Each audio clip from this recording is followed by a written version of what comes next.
So, am I recording? Okay, so Bakhmut has fallen. There's a video here I was looking at. It's pretty intense shit. I don't really like watching this stuff like this. I avoid videos. This video's not really gory. I'm not gonna play it. It's not super gory, but it's sad because people die. At least one or two people, Ukrainians, die. However, you can't see much. The guy just kind of vaporizes. You don't really see anything. It's really sad. And, I just, Americans,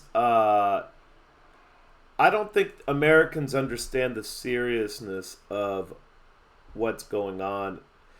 It's not a game over there. The shit's real. It's real. It's intense. It's bloody. It's really sad. Really sad. And Americans treat it like it's a game.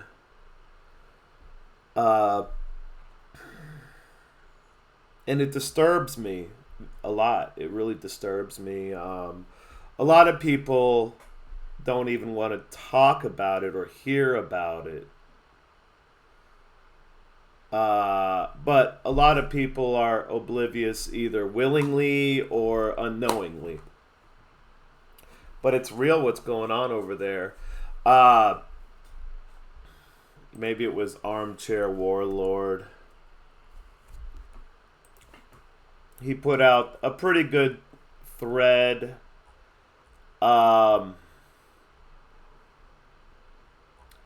Where is it? Somewhere down here. He put out a pretty good thread. Let me pause it real quick. Can I hit spacebar to pause it? No, I have. So, Armchair Warlord is a good follow. He apparently used to be an officer in the United States Armed Services. So, he seems to know his shit. Like, I think he was a combat arms officer. Much respect to Armchair Warlord. He puts out a really good thread here. He's a good follow for this. He's no nonsense. He takes it from a pretty neutral standpoint. He just knows his shit about military.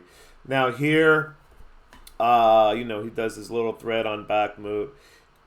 Here is he's basically supporting the claim that Ukraine has rotated a lot of units through Bakhmut. And they rotated them. There's only one reason you rotate troops like this in any single battle is because you're getting decimated. So there's no other reason you would rotate this many outfits through that battle zone. Meanwhile, this is from, I like how he structures this. This is from that BBC thing where they documented all the casualties in Ukraine. It came out a few months ago, and believe it or not, I think that in the, leaked documents, the real ones, in other words, the ones that you can actually find, because I don't believe Washington Post or New York Times if they say we got more leaked documents from the same leak, but they don't show us the documents. Well, then I don't know who in their right mind, who's not fucking brain dead, who wouldn't question that. So these are the casualties for Russia. There's like 4 graphics. And this casualty list was a big disappointment to the Western media, but they couldn't really hide it because they hyped it up so much. And it's actually pretty legitimately done. And it seems to present it seems, I don't know if is this the one from BBC? I take that back. It may not be the one from BBC. I have to look up this source. Anyway, this casualty count comes from this source. I think that's the same firm that helped BBC do the investigation some time back, where they found approximately 14,000 casualties that they could find through public records. And the thing people don't understand is it's not easy to hide the deaths of soldiers in Russia. Russia is not a closed society. I don't know. It's probably a little bit more censorious than the United States. Okay, that there's a little dispute of that, but they're not going to be able to hide if they were having a lot of casualties. It would be getting talked about. People would be getting pissed off. The media, they would talk about it, because so far, sectors of the Russian media actually have been, far from being against the war. It seems like the Russian population wants more war. They're pissed off. It seems like they want Putin to go harder.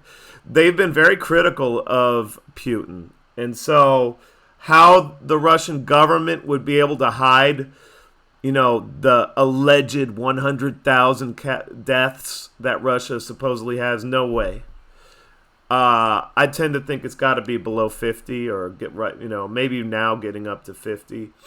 I think it's probably in the 30s and 40s at this point, actually. But Ukraine's has got to be in the hundreds of thousands.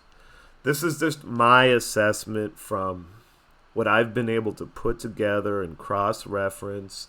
And there's really not much good information coming out about casualties from either side. But, just in this battle alone of Bakhmut, which has been a very long battle, over 200 days, I think Ukraine could have had over 100,000 casualties. And if you look at what Armchair Warlord presents here, this is, circumstantial evidence, but it's strong circumstantial evidence that if they rotated all these troops through, or at least the majority of these, I don't know what the source of this is per se, but Armchair Warlord doesn't put out bogus sources. He may make mistakes, but if they pushed all these units, rotated them all through, this is the Bakhmut area, or fought Wagner. It says, here's the data, who stood against the Wagners. It might be an internal document or something that was in the news, something published somewhere. So you see, even Ukraine, being a total totalitarian, nightmare, dystopian dictatorship at this point, can't keep all of the information out from getting out. So we have this document, and it's strong circumstantial evidence, because there's no other reason they would rotate that many troops through a single battle. There's no other reason other than all these units were taking heavy damage. So then there's something about pictures of graveyards everywhere, popping up everywhere. So these graves look like they must be several months old. It's a nice, well-kept graveyard, but look at that.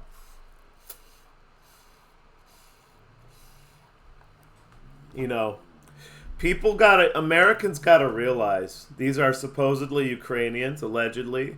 I've seen lots of videos of these. They're popping up everywhere, but this is a claim. I'm just going to take it as a rumor for now. I don't need to see this to understand that Ukraine has had high casualties, and it's really sad.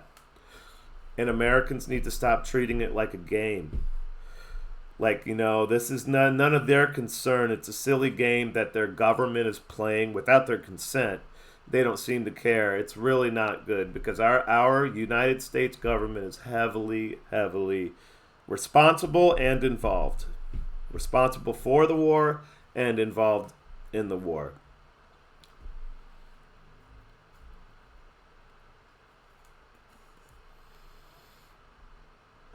So anyway, there's that. And then you have this fake account. Let me find this fake account. So, yeah, here she claims to be I never noticed she had a Breaking Bad thing. That's kind of definitely not Ukrainian, huh? Anyway, she claims to be from Ukraine, blah, blah, blah. Joined March 2022.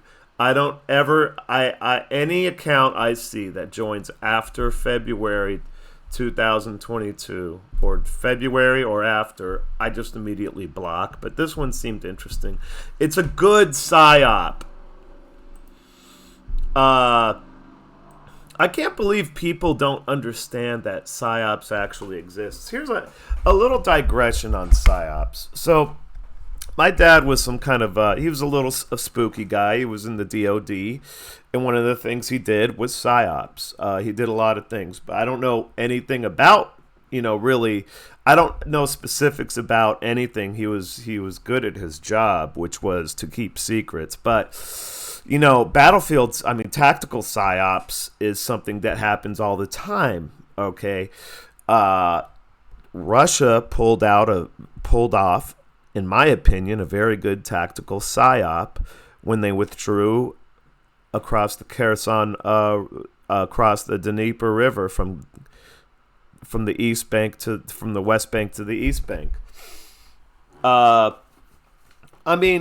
Modern marketing, public relations, that is all psyops. As a matter of fact, people should look into Edward Bernays, Edvard Bernays, who was a relative of Freud, and read his book, which is called Propaganda, in 1928. It's one of the most influential books in the world ever.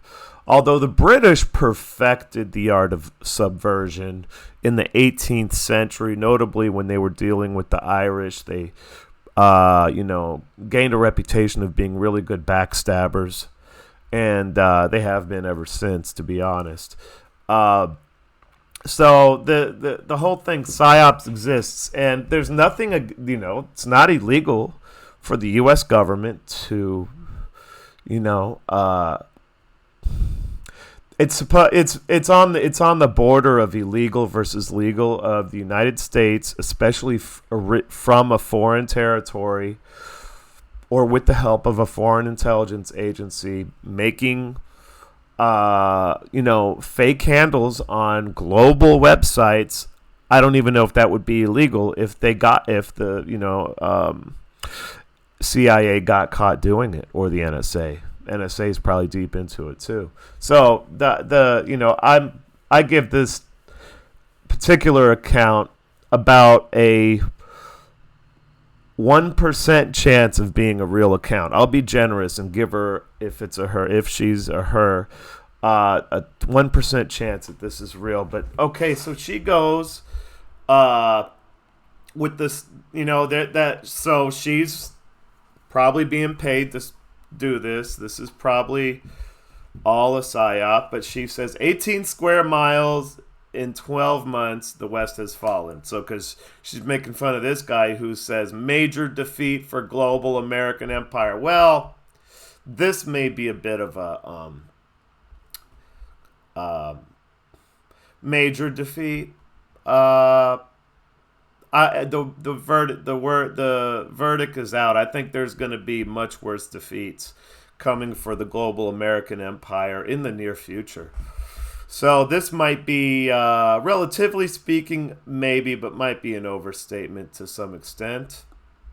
But this goes back to a couple juvenile assumptions, and this is what I wanted to get into.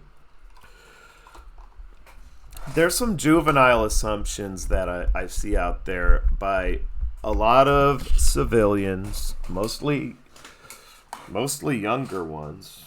Because, the boomers, they're so zoinked out and brain dead, and they don't even, this war doesn't even register to them because, it's not on TV. So it doesn't register to them as much. I mean, they secretly like war, in my opinion. I think culturally the boomers were raised to actually favor war. I mean, all they heard as children was stories about World War II from their parents, and other close relatives. Think about a boomer growing up in the 60s, 50s, and 60s. And, your uncle, your father, maybe even. All you heard about was D-Day, Bastogne, Iwo Jima. I mean, can you blame the silence or the greatest generation for bragging about it a lot? I mean, it was, one of those events that, people were proud to be a part of. And on top of these stories of World War II, the boomers got nothing but, propaganda about World War II and the Cold War propaganda growing up. And I think that really, truthfully, honestly, the boomers were affected severely by the propaganda they had to endure. So I don't hold it against them, but as far as, where they're at mentally, I mean, as far as being able to be the generation to pull this country out of the rut that they and maybe their parents, they and a few other previous generations got us into this situation of the country declining, they're not going to be the ones to get us out of it. They're already checked out. They just want to keep their 2 houses, and their 401k and watch TV. And so the boomers really don't care. But the younger people, I see a lot of younger people that are coming through with fake accounts. And, I get a sense, being an empath, I get a sense that a lot of these people were they were doing fake accounts for vaccines. I feel a connection between the movements. Maybe these are literally the same contractors of some federal government agency with, like 12 degrees of separation of think tanks and NGOs. These are contracting agencies, and they make fake accounts. It's not even illegal. This is something that PR firms, public relations firms, have been known to do for a long time. London, for example, has some of the biggest, most sophisticated PR firms in the world. And the United States ain't too shabby either. So the idea is this is not a radical idea. In fact, we've seen it happen many times before. We see this all the time. Before the media got clamped down on by Obama, even mainstream media would talk about PR firms fucking around in Wikipedia, for example, which they never stopped doing, but the media got quiet about it because Obama basically kind of co-opted the whole media and really got it under the thumb of the government, the intelligence agencies, and others. So since then, you haven't seen much talk about this. Most major media, they won't touch it. But anyway, back to the matter at hand. I'm pretty tired, so I will sidetrack occasionally. So just to get this a little shorter. So this idea that you have to, where does this talking point come from? Is this something that somebody who plays war games on the computer thinks about war? I mean, you have territorial gains equals victory in war. So is this like Europa Universalis 2 or 3, whatever they play now? They play 4 now. Is this like Europa Universalis where you take a province, you core it, you build a building. Is that what this is to you? This is not how war works. The number one objective in a war, in any war, is always going to be to destroy the opposing force. Because once that force is destroyed, then the army can do whatever it wants. Find the force, try to destroy it decisively in one battle in conditions that are favorable to you. Destroy that force to where it can never recover. You see, this is also like, in Europa Universalis too. You can get a new regiment or whatever made in a couple months, and you can just keep pulling. Although they do have the manpower, mechanic, which is actually decent, but still you can raise troops relative. It's not like that in real life. Ukraine has already sucked its manpower pool dry. Whoever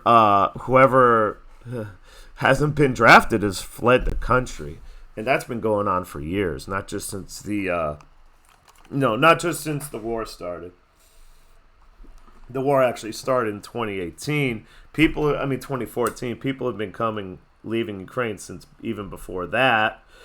So it's very juvenile. I find it very juvenile that people actually hold on to this idea that not taking territory is synonymous with failure. I mean, World War I, how much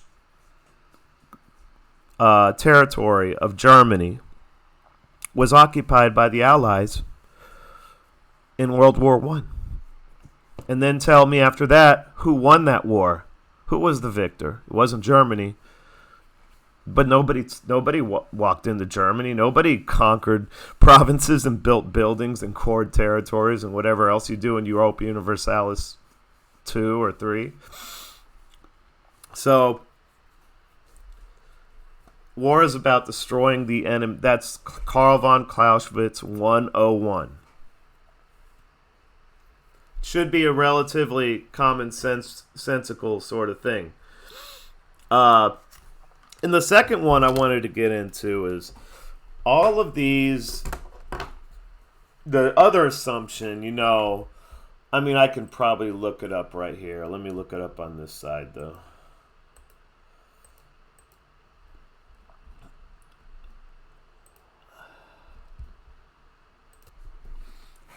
Yeah, so we got, this, I just hate the phrase now, game changer, after watching these events over the past couple years. Game changer. That's one of their little slogans that they use. Game changer. This is basic psyops, by the way. Sloganeering. Catchy phrases.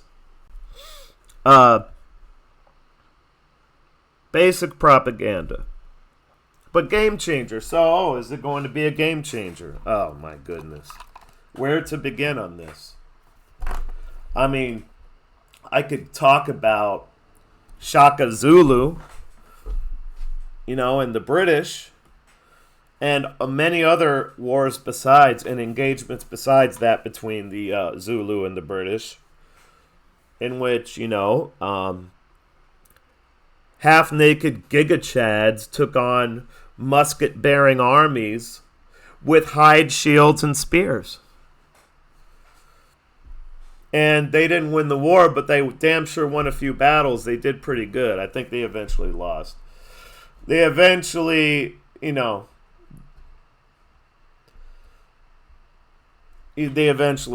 So, and then there's another one. This idea that advanced weaponry can be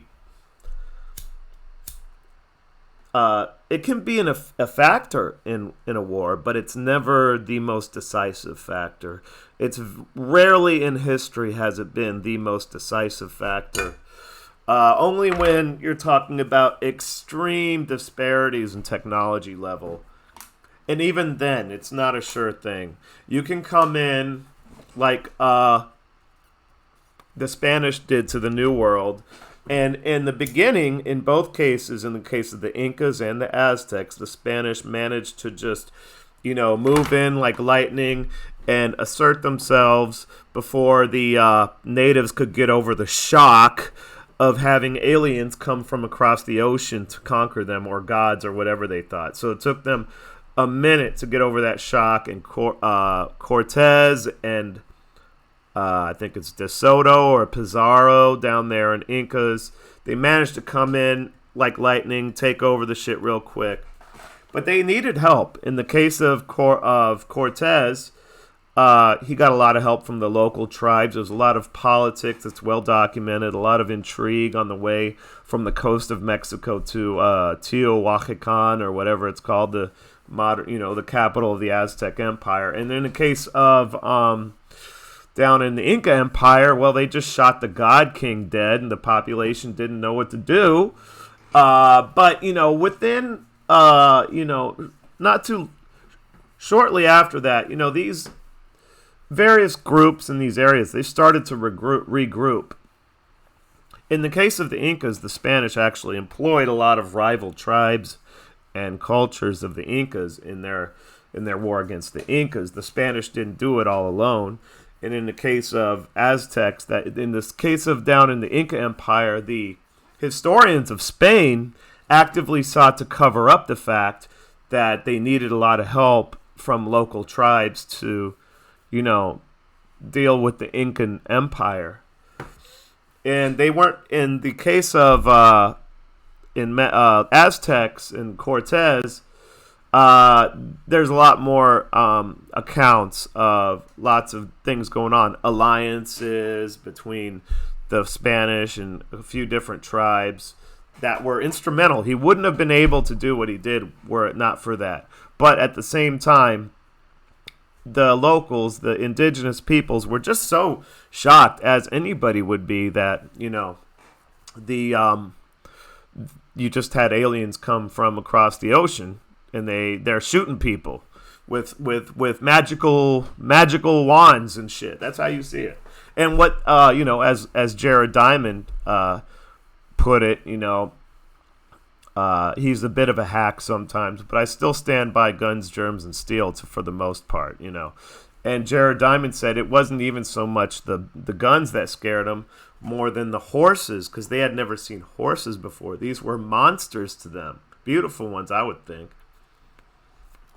So, but even given that, there's no way that Cortez could have held his control on power for very long with the amount of troops he had. So what, and in the years following that, the Spanish wouldn't have been able to hold on as easily as they did at all, in my opinion, were it not for the fact that smallpox blew through the indigenous population like a hurricane and just decimated the population in ways that it's hard to even really comprehend. You're talking, I don't know how much in each successive wave, but it would have been like 50% of people died in every wave. And gradually the survivors would get immunity and they'd become immune to it. But it took several waves, and smallpox back then, I believe, typically had a 50% fatality rate, although you did get immunity. If it weren't for that, the Spanish would have gotten their asses handed to them eventually by the indigenous peoples. These people were good at war. They loved, especially the Aztecs and a lot of different people around there. They were good at war. They were not Mr. Nice Guy. And I think most Mexicans who are descended from those peoples would proudly own that, because it's true and it's pretty cool. They had interesting cultures, but they were definitely they weren't pacifists. And I doubt they were much in the way of xenophiles either.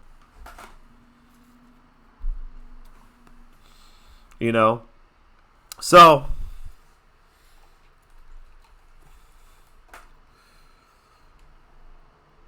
technology has never been the most decisive factor in any war, except for those, like I said, where the technology differential was way off kilter. In World War II, the United States and Russia, with their forces, defeated a technologically superior foe in Germany. American tanks weren't the most technologically advanced, nor the most expensive or extravagant or complicated. And the same could be said of the Russian weapons. It was Germany that tended to make the super expensive wonder weapons, you know. And somewhere along the, and so that, that's solid doctrine on the part of the United States and Russia at the time, is to, favor practicality over the wow factor. But, in peacetime, that doesn't work so well for the military-industrial complex. They have to make a profit. And so that's why we've gotten into this idea, this whole scheme of us, the U.S. government buying all these contracts for expensive-ass weapons of dubious practicality. So that's where I'm at with it. Those are very, like, the Mongol conquests is another one. The Mongols, Genghis Khan comes in early 1200s, and he starts doing a few raids. The Mongols, you're talking about China in the year 1200. They were light years ahead of Europe in technology, folks. Not only were they light years ahead of the Mongols, they were light years ahead of the Europeans. They already had primitive firearms and even cannon. I think maybe in the 1300s or mid 1200s. They were the most advanced society in the world. The technology advantage would have been pretty disparate. And what happened? Genghis Khan mopped. Genghis Khan mopped the fucking floor with them. So, this whole idea, I hate these juvenile talking points. It just goes to show you just how clueless. These are talking points coming out of, the media, the professional media. And they have these juvenile, historically illiterate talking points. And our own government with their PSYOP Twitter handles. It's not only that they think the average American is stupid, but they also are stupid themselves. So Bakhmut is fallen. And, to close out, Armchair Warlord was talking about, he thinks there'll be an offensive soon. I'm not so sure about that. If we know anything, so just watching the moves of Putin, thinking what Putin would do, he's gonna take his time, because there's no reason for the Russians to rush unless they see a very serious weakness and they just go for it. Like maybe things start to disintegrate within the ranks of the Ukrainian army. That could happen. Maybe there's a change of government in Kiev. Soon enough, they'll be calling Kiev again. It's possible.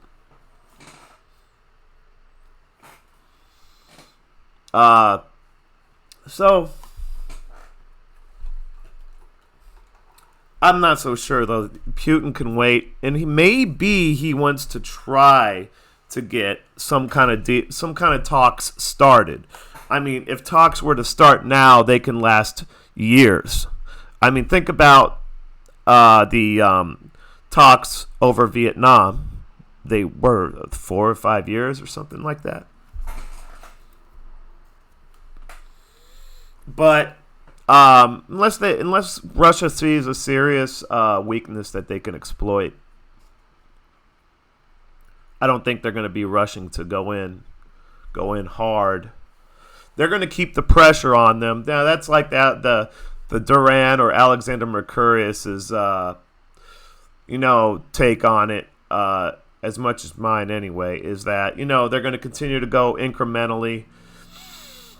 And just continue to eat up. They can do this. They want to keep their casualties low. They can do this as long as they want, and the longer they keep the war going, the worse it's going to be for the U.S. and for Europe.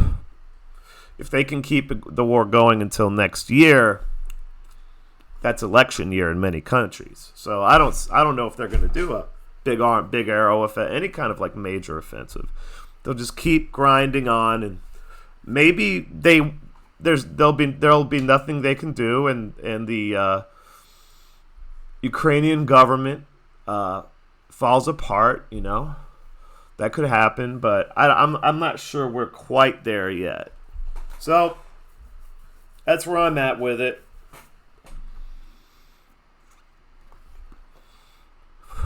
We're learning a lot of lessons of history right now as far as military history. If you're a military history junkie, I don't get into looking at any of the videos of people getting hurt. I do some of the videos where people, where there's vehicles blowing up and you can't see anything.